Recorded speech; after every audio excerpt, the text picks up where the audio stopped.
Ladies and gentlemen, this is Kenny Green from the mat, and I got my father right here to my right side, Kenny Sr., and I got the man right here, Justice Floyd. How you doing today, Justice? I'm good, man. How are y'all? I'm doing great. How about you? Well, I'm doing fine, Justice. I want you in the chair today because I want to talk about your year. You had a great year this year, and could you collaborate about it a little bit? I would like to think I had a lot of growth this year. I mean, I didn't win, especially a lot of the big tournaments. I didn't win the actual tournament, but I won some actual feats for myself. You know, some battles that I had to get through. But overall, you know, I enjoyed it. You know, especially when I thank my dad, you know, for, you know, definitely helping me get through that. You know, I want to thank God, you know, and especially my cheering section as well. Yeah. I tell you, you just talked about the process just a little bit. All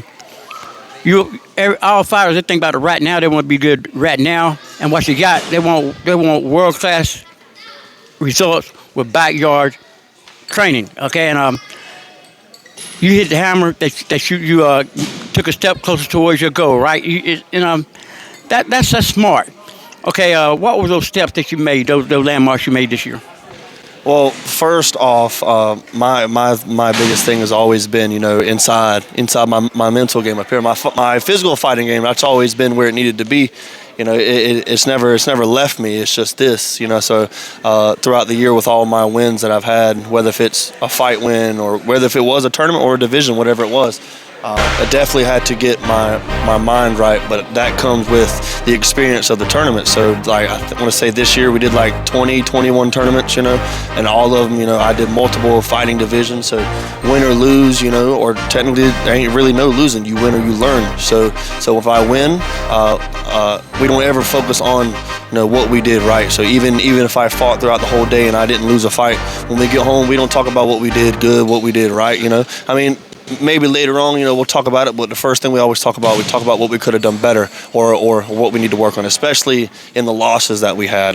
We definitely go back and we watch them and we talk about what we need, and then that from there programs my training about what I need to do. Because if I go out there and I only train what I'm good at, I mean, yeah, I am honing those skills, but I'm not honing all the openings and holes that I have from there. I like the way you put that.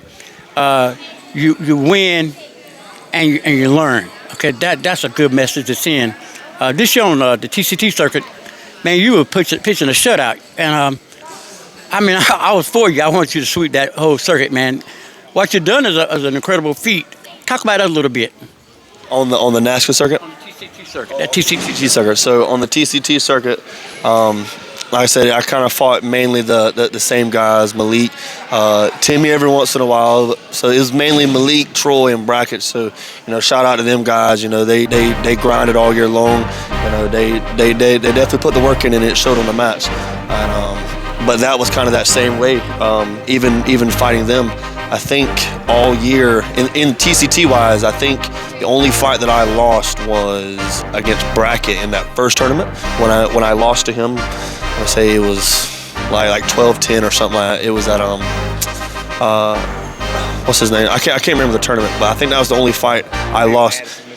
Yeah, Mr. Phil Addison's tournament. But so shout out to Brackett on that win, because that right there, that was my first fight of the year for TCT.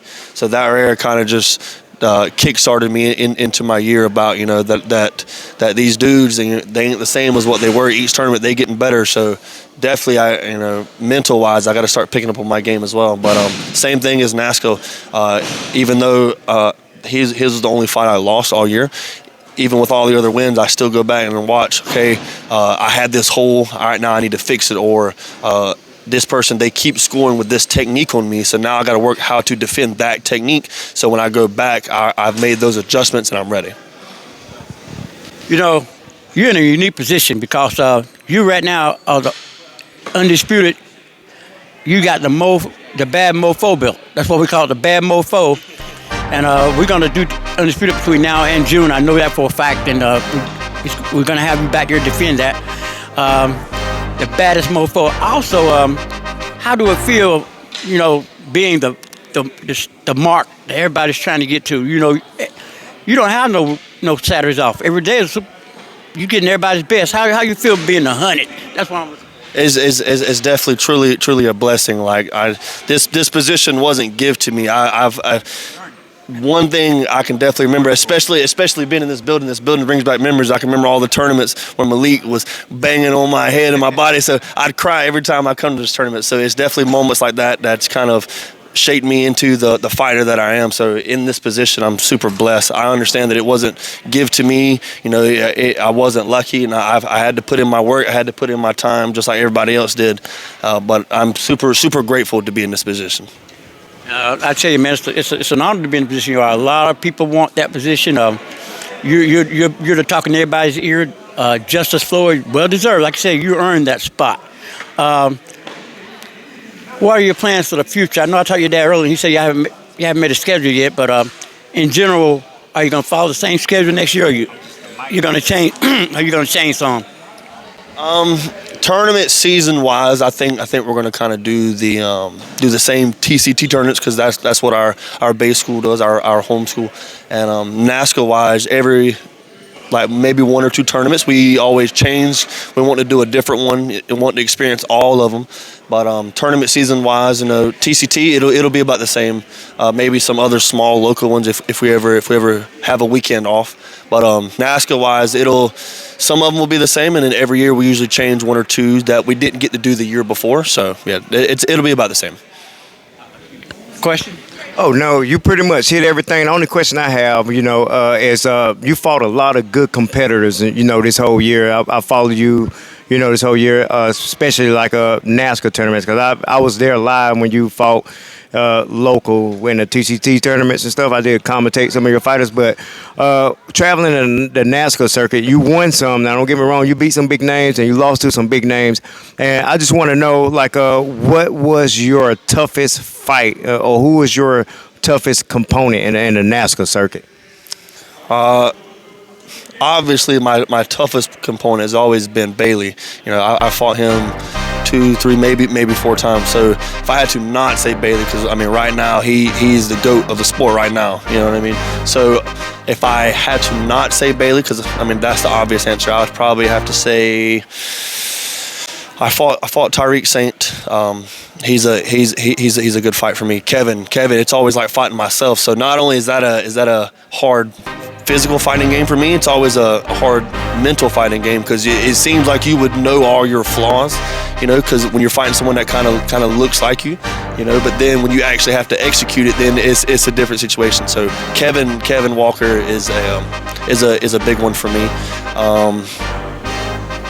So probably outside of Bailey, I'd probably say Kevin was always my toughest one throughout the year. Talk about your national team Diamond. Y'all going to be married until next year? You're going to continue to fight with Team Diamond? And if so, what's the benefits from it? So on the NASCA scene, yes sir, I'll still be with Damian Rodriguez with his Team Diamond and stuff like that. But especially the results that I get from that is definitely we do teams and stuff like that, or I'll do open weight, which no matter if I didn't have Diamond on or whatever it was, I still would do my division and open weight. But me being surrounded, with his guys and stuff like that, which have a little bit more experience than me, definitely gives me that experience and that veteran knowledge. So definitely being on their team, he gives me some of his knowledge, because he's been on the NASCAR circuit quite a bit. So he definitely gives me some of his knowledge, my dad, all the other ones. So definitely the biggest thing that they're helping me with is the experience of that veteran mindset, staying locked in, getting the job done first, whatever it is from there. I'm going to tell you, being affiliated with the MAT myself, it's proud and honored to have you as our #1 fighter for the past year. And you having that baddest mofo belt, because I'm telling you, rather you're the bad mofo, buddy. I'm going to tell you right now. And still watching you grow, okay? It should be scary to fighters out there that you're not content with where you are and that you still got a lot of growth. So they need to take heed of that. Man, it's been an honor watching you grow up. It's going to be an honor watching you go forward in the future. As far as I'm concerned, you that dude, baby. Thank you. I appreciate it, and thank you guys for the support. Even though we're from 2 different schools, we family first. So definitely appreciate you guys. Sticking behind me throughout the year. Whether I could be fighting Malik or Timmy, and you guys still be cheering us on. So definitely a shout out to you guys for always sticking behind me. I don't miss stuff like that, and I appreciate you guys. No problem. You that dude, baby. That dude. Yeah, you are definitely that dude, man. I'm serious. You got anything, son? No, I'm good. You got anything to say to the Mac world? Not really. You guys keep doing what you're doing, man. Y'all's generation, y'all are way better than my generation. The generations before that, y'all are evolving so fast. So, y'all keep doing what you're doing. Keep listening to your coaches. Keep listening to your instructors, and don't be content with anything. Yes, when you win a tournament, you could be happy in that moment, but there's always something you could have done better. Okay, and that's how my dad's raised me, and it's got me to where I am. You know, and I really base my martial arts journey off of that. Don't be content with anything. You can enjoy it in the moment, but afterwards, once the partying's done, go back, win or loses, go back, watch what you did wrong, watch what you did right. Same thing, whatever it is, but that's where you learn from there. Okay.